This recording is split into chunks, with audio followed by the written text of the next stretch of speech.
I never expected that agreeing to walk my neighbor's dog would change my life. But that's exactly what happened when I met Caleb. Before him, my days were a predictable loop. I'm Miles, a freelance web designer, which is a professional way of saying I spend most of my time in a quiet apartment, communicating with the world through a screen. My routine was my fortress, a carefully constructed set of habits that kept the quiet loneliness from getting too loud. Wake up, coffee, code; lunch, code; a walk to clear my head; dinner, and then maybe a movie or a book. It was safe. It was orderly, but it was also undeniably gray. Then Caleb moved into apartment 3B, right across the hall. The first time I saw him, he was wrestling a large, flat-packed bookcase up the stairs, biceps straining against the fabric of his t-shirt. He was all easy confidence and bright energy, the kind of person who seemed to take up more space in the world than I did, not out of arrogance, but just by the sheer force of his presence. He had warm, crinkly eyes and a smile that seemed to start there before it ever reached his lips. I, of course, just held the door for him, mumbled a welcome to the building, and retreated back into my fortress before I could do anything awkward. He was a personal trainer. I learned from the brief, pleasantries-filled conversations we had in the hallway. It made sense. He had a disciplined energy about him, an aura of physical capability that was both impressive and, to me, completely intimidating. He seemed to belong to a different world, one filled with loud gyms, competitive sports, and effortless social interactions. I would hear his heavy footsteps in the morning as he left for work and the cheerful thump of his music in the evenings. He was a vibrant splash of color on my muted, monochrome world, and from the safety of my peephole, I observed him. I convinced myself that was all it would ever be. He was the handsome, friendly, and almost certainly straight neighbor. I was just the quiet guy from 3A. We existed in this state of polite distance for months. A nod in the mailroom, a quick, "How's it going?" by the elevator. Each interaction was a tiny, insignificant event, but for me, they were charged with a low-level hum of anxiety and something else I didn't want to name. Hope, maybe? It felt foolish. I created entire narratives from a single shared glance, analyzing the specific curve of his smile or the tone of his voice for hidden meanings that were never there. It was a habit I developed over years of being an observer rather than a participant in life. He was just being friendly, I told myself. That's what normal, well-adjusted people do. Let me explain something about my life at that point. It wasn't unhappy, not really. It was just paused. I had friends, but they were mostly scattered across the country, connections maintained through scheduled calls and group chats. My work was fulfilling enough, but solitary. I had convinced myself that this quiet life was what I wanted, that it was easier to protect my heart by never putting it on the line. I had built my walls so high and so thick that I had forgotten what the world looked like from the other side. Caleb, with his easy laugh and sunlit energy, was a constant, unwitting reminder of everything I was missing. He was the life I heard through the walls, and I was the silence on the other side. Then, one Tuesday afternoon, the quiet rhythm of my day was broken by a knock on my door. It wasn't the timid rap of a package delivery. It was a solid, insistent sound. My heart did a little jump. I already knew who it was. I peered through the peephole, and there he was, looking uncharacteristically flustered. I took a deep breath, smoothed down my t-shirt, and opened the door. Caleb stood there, his right arm in a stark white sling, his usual confident posture replaced by a slightly pained, apologetic slump. His face was a little pale under his tan, but the real chaos was at his feet. A whirlwind of golden fur and clumsy paws was attempting to tangle itself in his legs, a leash, and its own boundless enthusiasm. It was a puppy, a beautiful and utterly hyperactive golden retriever. "Hey, Miles," he started, his voice a little strained. He gestured awkwardly with his good hand toward the bouncing dog. "Sorry to bother you. This is Buster. And, this is my wrist." He winced as Buster gave a happy yelp and tugged on the leash, which was looped loosely around his injured arm. Long story short, I was at the park, tripped over a root, and now I've got a severe sprain. Doctor says I can't put any strain on it for a few weeks. My eyes darted from his sling to the puppy, who had now decided my sneakers were the most fascinating chew toys in the world. I felt a surge of sympathy mixed with my usual social anxiety. "Wow, Caleb, that's awful. Are you okay?" He managed a weak smile. "I'll live. But, and this is a huge ask, I know, I just got Buster yesterday. He's a rescue, full of energy, and he needs his walks. A lot of them. And I literally can't. I can't hold the leash. I was wondering, and please feel free to say no, if you could possibly help me out, just for a few days, until I can figure out a more permanent solution. I can pay you, of course. My brain went into overdrive. This was a disruption. A major one. It meant leaving my apartment, interacting with my neighbor on a regular basis, and being responsible for another living creature. It was everything my routine was designed to avoid. But then I looked at his face, at the genuine desperation in his eyes, and the hopeful, panting face of the puppy. Saying no felt cruel. It felt small, and I was tired of feeling small. So, against every cautious instinct in my body, I heard myself say, "Of course. Don't worry about paying me. I'd be happy to help." His shoulders slumped in relief, a wave so powerful I could almost feel it wash over me. That was the moment my ordinary world cracked open, just a little. And so, my carefully curated routine was officially shattered. My quiet, predictable days were suddenly punctuated by the enthusiastic jingle of a dog collar and the happy scrabble of paws on my hardwood floor. 3 times a day, I'd knock on Caleb's door, and he'd open it with Buster already bouncing in anticipation.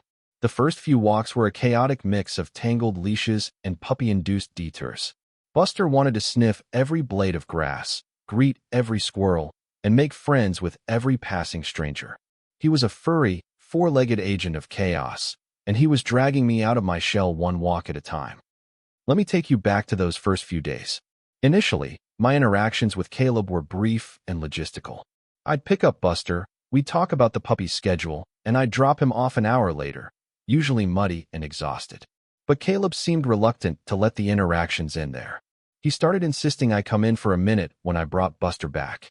"Let me get you a water," he'd say, or, "He's got a new trick to show you." His apartment was the opposite of mine. Where mine was minimalist and tidy, his was warm and lived in. A half-finished painting was propped on an easel in the corner, sports medals hung from a corkboard, and books were stacked on every available surface. It felt like a space that was truly inhabited by a person, not just occupied. One afternoon, I brought Buster back from a particularly long walk in the park. We were both panting. Caleb was on his couch, trying and failing to open a jar of pasta sauce with one hand. He looked up, a frustrated but amused grimace on his face. "This is my new arch-nemesis," he said, holding up the jar. "The universe is really testing my independence." I laughed, took the jar from him, and twisted the lid off with an embarrassingly loud pop. "My hero," he said, and his smile was so genuine, so unguarded, that I felt a blush creep up my neck. I stayed that evening. He insisted on making dinner as a thank you, which involved me doing most of the actual cooking while he gave instructions from the couch. It was during that dinner, seated across from him at his small kitchen table, that I started to see beyond the confident, athletic exterior I had built up in my mind. He talked about his work, yes, but he also talked about his dream of one day opening a physical therapy center focused on rehabilitating injured animals. He told me about the painting on the easel, a surprisingly delicate and beautiful landscape of the coast. He was an artist. He had this whole other side to him, a thoughtfulness and a creative soul that I never would have guessed at. He asked me about my work, not just the polite, "What do you do?" but real, curious questions. He wanted to see my portfolio. He listened, truly listened, when I talked. The more time I spent with him, the more my initial perception of him crumbled. He wasn't just the handsome jock from across the hall. He was funny, and kind, and surprisingly vulnerable. He worried about whether he was being a good dog owner to Buster. He felt self-conscious about having to ask for so much help. He was a real, complex person, and the more I saw of him, the deeper my feelings ran. It was no longer just a physical attraction. It was an attraction to his spirit, his kindness, his hidden depths. The hope I had tried to suppress for so long was beginning to bloom, wild and unchecked. A small, significant moment happened about a week into our new arrangement. I was getting Buster ready for his evening walk, fumbling with the clasp on his new harness. Caleb came over to help, his uninjured hand covering mine as he guided my fingers to the right spot. His skin was warm, his touch gentle but firm. For a split second, neither of us moved. The air in the small entryway crackled with a sudden, unspoken energy. I could feel my pulse thrumming where his thumb rested against my wrist. The entire world seemed to shrink down to that single point of contact. Then, just as quickly, he pulled his hand away, clearing his throat. "There you go," he said, his voice a little rougher than usual. Got it, he didn't meet my eyes. And in that moment of shared, flustered silence, I knew. I knew this wasn't just in my head anymore. Something had shifted between us. The air was different now, heavy with possibility. The days that followed that small touch were filled with a new kind of tension. It wasn't uncomfortable, not exactly. It was more like the low hum of electricity before a storm, a sense of anticipation that made every interaction feel significant. We were both acutely aware of the space between us. A casual brush of arms in the hallway felt like a jolt. A shared laugh seemed to echo a little longer. We started falling into a comfortable domestic rhythm. I'd walk Buster, then come over and help Caleb with dinner. We'd eat together, talking for hours, or just sit in comfortable silence watching a movie, with Buster snoring at our feet. His apartment began to feel as familiar as my own. One rainy Friday night, about 2 weeks after his accident, the turning point arrived. It was one of those miserable, soul-soaking evenings where the rain seemed determined to seep into everything. I had taken Buster out for his final walk, and we had both returned looking like drowned rats. I walked into Caleb's apartment, shaking water from my jacket, while Buster did a full-body shimmy, spraying droplets all over the entryway. Caleb laughed from the living room. "You guys look like you swam here." He was still in his sling, but his mobility was getting better. He was able to do more for himself, but some things were still a two-person job. He had mentioned earlier that he needed to shower and was dreading the process of getting dressed afterward with his wrist still so tender. "I'm going to attempt to shower," he announced with a sigh. "Wish me luck." He disappeared into the bathroom, and I started towel drying a very happy and very wet dog. A few minutes later, I heard the water shut off, followed by a frustrated sigh that was audible even over Buster's happy grunts. "Miles," he called out, his voice slightly muffled by the door. "Can you, give me a hand?" My heart did a nervous flip. "Yeah, of course," I called back, trying to keep my voice steady. I left Buster gnawing on a chew toy and walked toward the bathroom. I knocked softly. "Come in," he said. I pushed the door open to a wall of steam. The air was thick and warm, smelling of soap and clean skin. Caleb was standing in front of the sink, a towel wrapped low around his waist, water droplets clinging to his shoulders and tracing paths down his chest. His hair was dark and damp, slicked back from his forehead. He was trying to pull a clean t-shirt over his head, but he couldn't maneuver it around his sling without a sharp intake of breath. He looked at me through the steam-fogged mirror, his expression a mixture of pain and embarrassment. I can't get my arm through," he said, his voice low. "Here, let me," I said, my voice barely a whisper. I stepped into the small, warm space, my own clothes suddenly feeling damp and cold in the humid air. The world seemed to shrink to the few square feet of tile we occupied. I took the soft cotton t-shirt from him. My fingers brushed against his, and that familiar electricity shot through me, 10 times stronger this time. I carefully guided his injured arm through the sleeve first, my movements slow and deliberate. Then I held the shirt open for him to duck his head through, and I gently pulled it down over his torso. My hand skimmed over the warm, damp skin of his back. I could feel the heat radiating from him, feel the fine muscles tense under my touch. My breath caught in my throat. I was so close I could smell the faint, clean scent of his skin. I finished pulling the shirt down, and my hands came to rest on his waist. For a long moment, neither of us moved. We were standing there, in the steam-filled bathroom, my hands on his hips, his back to me. I could see his reflection in the mirror, his eyes dark and intense, watching my reflection. My own face was a mask of stunned awe. The silence was absolute, broken only by the sound of our breathing, which seemed impossibly loud. I should have let go. I should have stepped back and made a joke to break the tension. But I couldn't. My hands felt like they were fused to him. Then, his voice, low and rough, cut through the thick air. "Turn around," he said. It wasn't a question. It was a soft, quiet command. My mind went blank. Slowly, as if in a dream, I did as he said. I turned until my back was facing him, my eyes finding my own wide, questioning gaze in the mirror. He took a step forward, closing the small space between us. I felt the solid warmth of his chest press against my back. He leaned in, his good hand coming up to rest on the wall next to my head, effectively caging me in. His other arm, sling and all, rested gently against my side.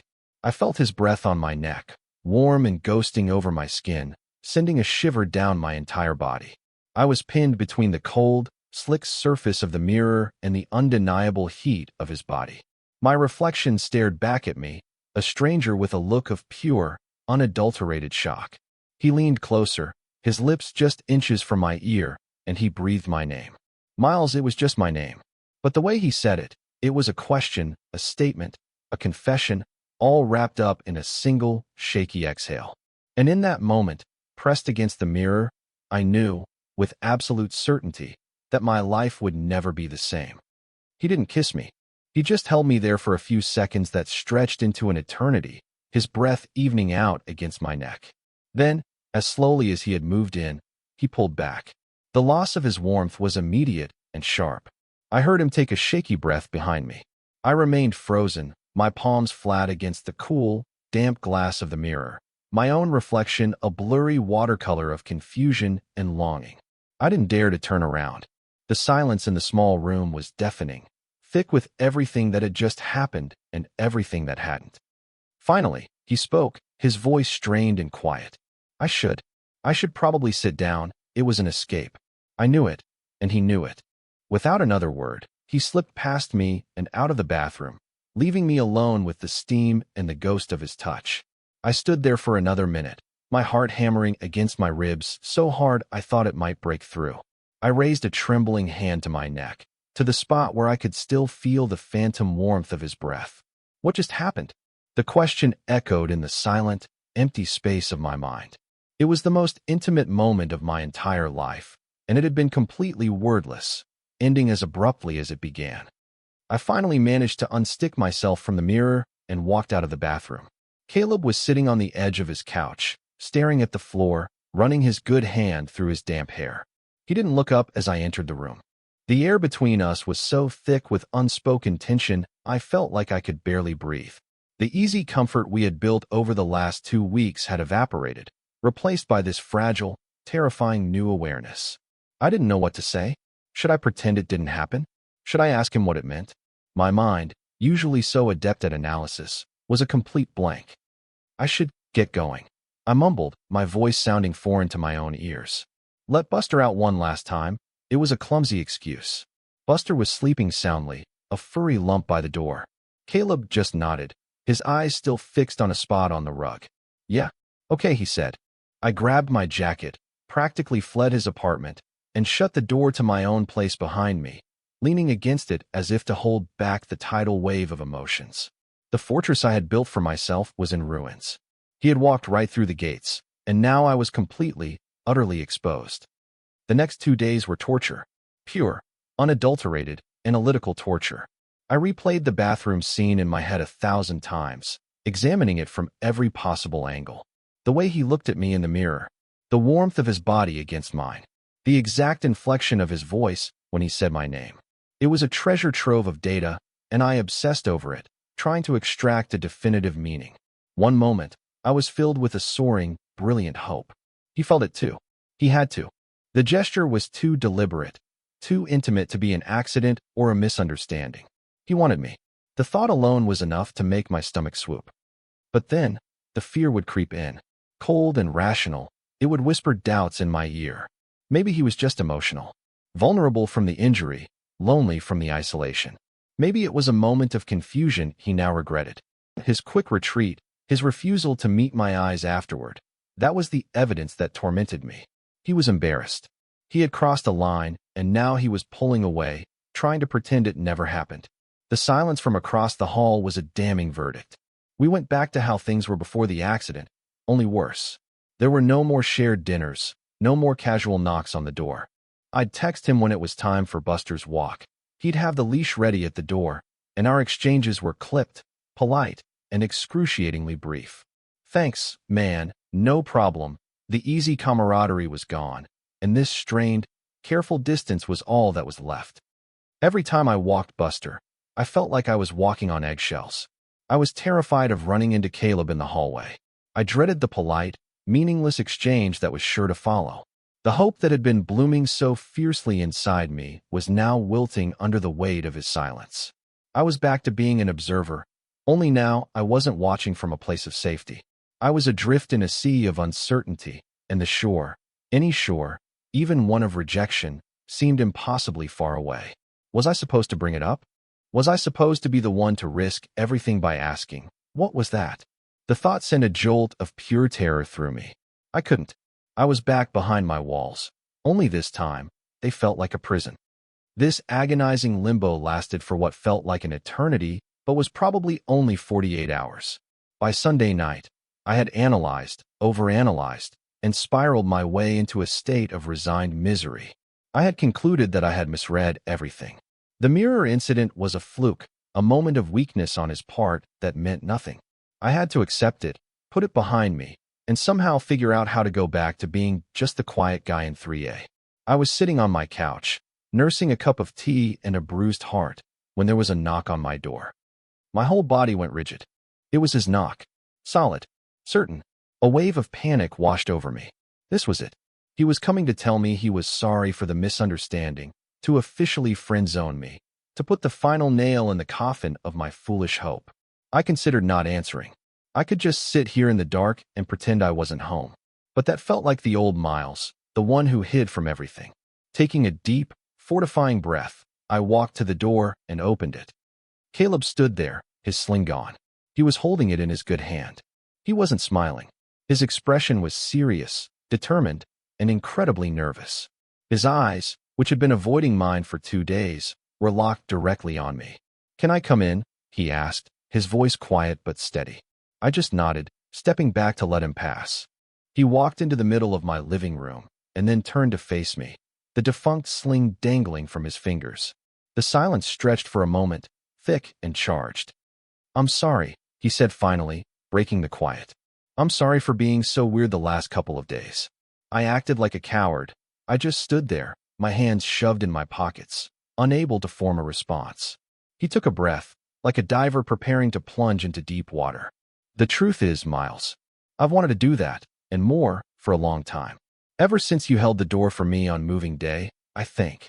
You had this quiet kindness about you that I couldn't get it out of my head." My brain struggled to process his words.